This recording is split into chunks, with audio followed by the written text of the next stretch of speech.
Auckland has this amazing waterfront. In fact, it's the reason there's a city here is because of this beautiful Waitemata harbour. For a long time was a place of marine industry, fishing fleets, really important things for our city, but it wasn't really a place for people. With the formation of Waterfront Auckland in 2010, the first job we had to do was to create the Waterfront Plan. It was all about bringing people to the sea and really celebrating the industrial history and our Pacifica culture and bringing those two things together to create a place for people. The Waterfront Plan was built on 5 key goals and was all about the public waterfront, the livable waterfront, the accessible waterfront, the blue-green waterfront. We looked abroad for exemplars, and Denmark was really informative, with Copenhagen and Malmo as great waterfront cities that we could draw reference to, but we wanted this place to be unique to Auckland.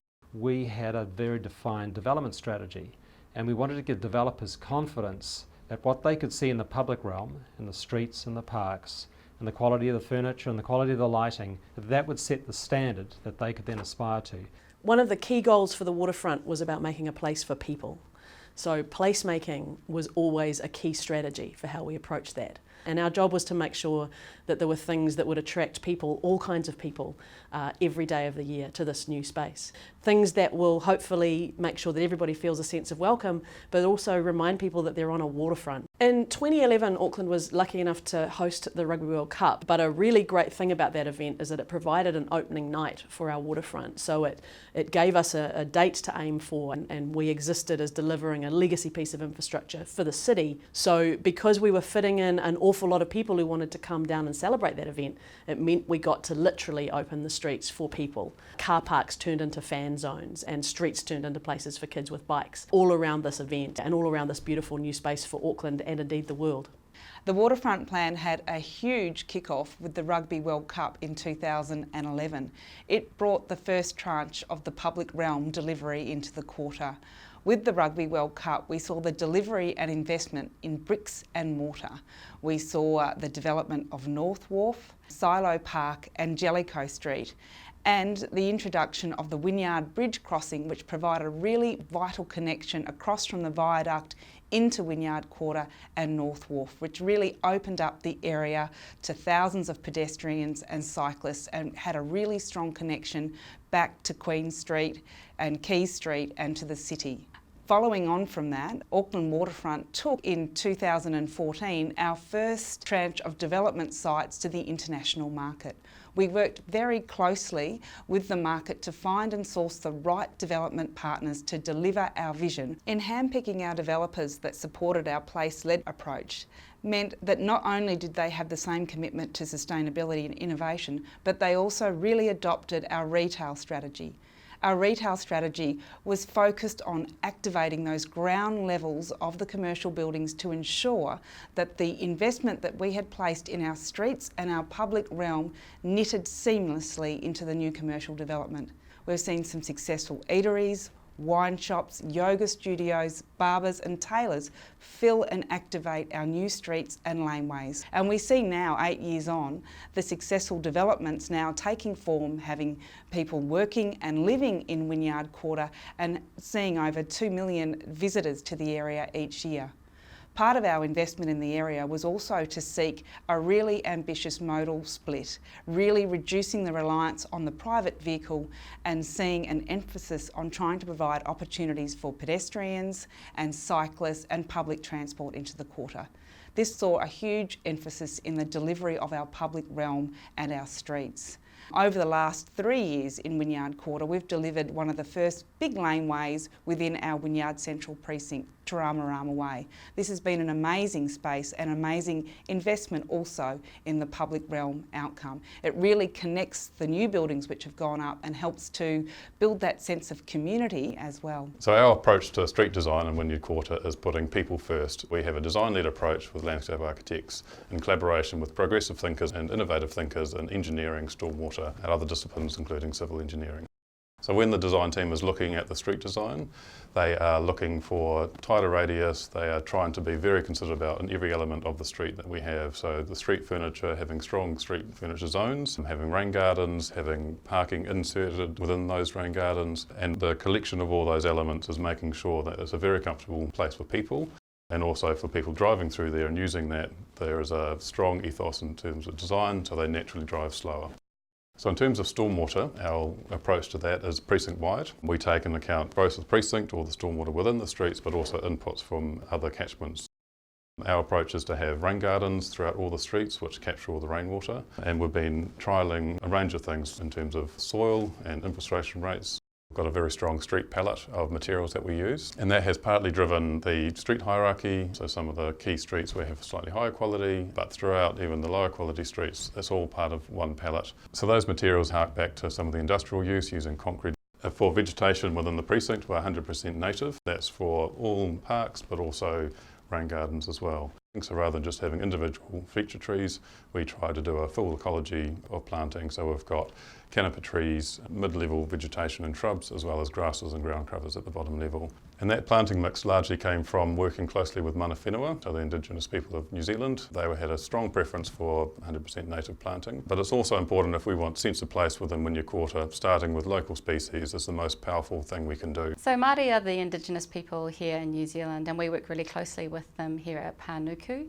So we do that by giving effect to our treaty-based relationship and ensuring we involve them in all our decision making.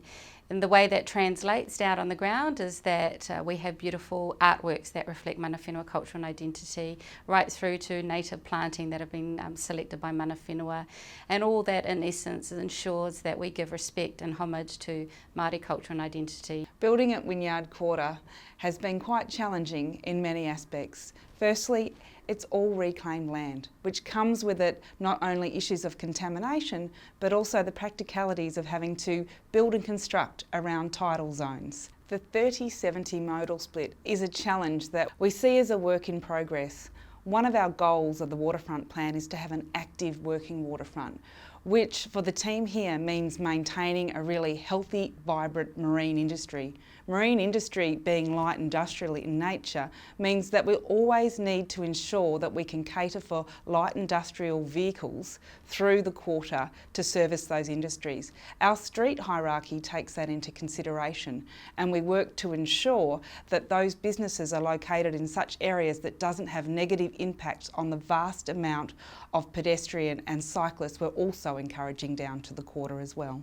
A great example of this was with our recent work with the America's Cup, where we had to work with not only relocating fishing fleets, but also ferry services to make way for America's Cup bases, but also ensuring that they have a continuity of business on the waterfront because their function is very important to our overall goal. So a couple of our learnings with rain gardens in Wynyard Quarter is firstly how many we've put in there. So Jellicoe Street was our first street and we put a lot, and so there wasn't enough breaks between them to help natural flow for people to go from either side of the street. So that has created some minor problems around sight lines, people walking up and down it, feeling maybe a little bit more enclosed while the plants are growing for people walking across or drivers coming out of driveways, but also for people like retailers who might have been a bit more covered. So part of the new challenges that we've got down in Wynyard at the moment is the rate of change in terms of cycling. So in Auckland, cycling has been rapidly changing. In the past year, it's gone up 8.9% in the city centre in terms of growth, and that's been stemmed from some fairly significant infrastructure investment over the last 5 to 10 years. Additional to that growth in cycling is our rapidly shifting approach to how we design cycle infrastructure. So largely we're moving to dedicated, separated facilities for cycling. So in Wynyard Quarter, the challenge that we've had is that we've designed streets specifically for slow streets for people, but not necessarily for separated cycle infrastructure. The people that are coming down on their bikes is quite diverse, so we've got a lot of people commuting to city to work. We've got a lot of families, young children, and people that want to enjoy that coastal edge. Our challenge now is our ability to adapt and modify streets which have been quite carefully designed for a new type of infrastructure. So in terms of the future, what we really need to get better at is just being quite considerate about where we're going to put the cycle network and making sure we design that up front. So a couple of years into the life of the Wynyard Quarter, having people actually living in it, the job is how we support the growth of a community. So how do people who have made a choice to live in high density come together in a way that Auckland's learning to do properly? The street network is vital to this, that you're making places that are predominantly for humans and the cars come second. So down to thinking about what the speed limits will be. Within the quarter we've got a 30k speed limit, Overall, driver behaviour is usually pretty good across the streets that have upgraded, but some of the ones that haven't been upgraded yet, that's probably where we see a bit more speeding. And then because we've got ambiguous streets in terms of the street design, there is sometimes people that go down pedestrian right-of-ways or perhaps parking where they shouldn't be. The demand for buses is increasing the whole time in Wynyard Quarter. It's still a challenge for us in terms of the amount and scale. Part of that is to meet our 70-30 mix in terms of modal share. Dawdy Street we've designed as a public transport street as well as for people on foot and on cycle. It's also the linear park that connects parks and water spaces together.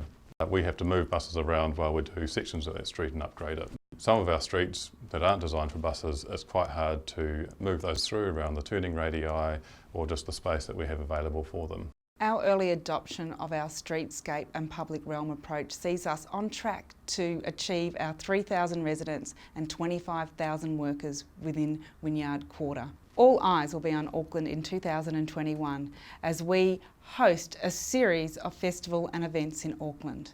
But we know from our experience in 2011 how this can catalyse and help us keep delivering the streets and public spaces that our city deserves. Towards the end of this year, we will see the completion of the Park Hyatt, a new 5-star hotel, bringing a new hotel offering to Auckland. As part of the opening of this new hotel, a new promenade will be open to the public for the very first time, providing new views of the Viaduct Marina.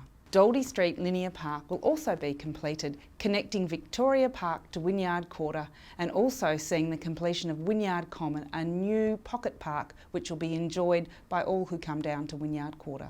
Our goal is to create a loved waterfront destination that people will keep coming to time and time again. So the future is to build on this people-friendly place. And I'm pleased to say proof of concept is working. We get over 2 million visitors down to the waterfront each year, and that is forecast to grow. And what's really encouraging is the response from the people who are coming down here to live, to work, and to visit.